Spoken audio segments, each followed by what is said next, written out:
Hello, hello! Bon, je continue ma petite série de vidéos sur l'astro relationnel. Bon, du coup, tu ne te reconnais pas dans ton signe solaire concernant les relations. Tu te dis, je suis vierge, je suis poisson, et pour autant, je ne me reconnais pas dans cette vibration quand il s'agit de rentrer en lien avec l'autre.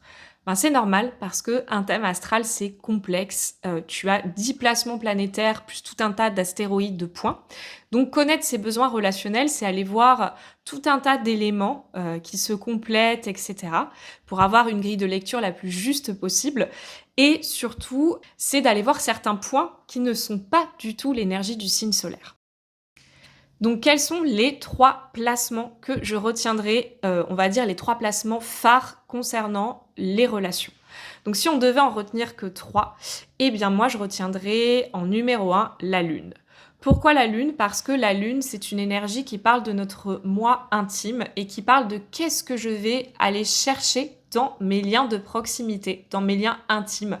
Et surtout, quelle est de quelle qualité d'énergie, on va dire, j'ai besoin pour être nourrie, pour être bien, pour me sentir coucounée dans un lien, pour me sentir coucounée ou dynamisée selon la position lunaire.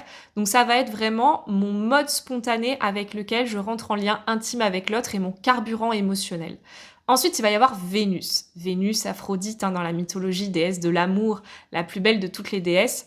Donc Vénus va vraiment parler de, finalement, quelle est ma manière d'aimer? Quel est mon langage amoureux? Vénus en signe, en maison, en aspect va indiquer qu'est-ce que je recherche dans mes relations, qu'est-ce qui me plaît, qu'est-ce qui m'attire, quel est mon style de séduction, etc. C'est ça, c'est ma manière d'aimer, mon langage de l'amour. Et ensuite, je vais avoir le descendant. Le descendant, c'est le signe qui est opposé à ton ascendant. Donc si tu es ascendant Cancer, le signe opposé c'est le Capricorne, donc tu seras forcément descendant Capricorne. Et donc finalement le descendant va répondre à la question suivante. Quel est le sens de mes liens, de mes relations?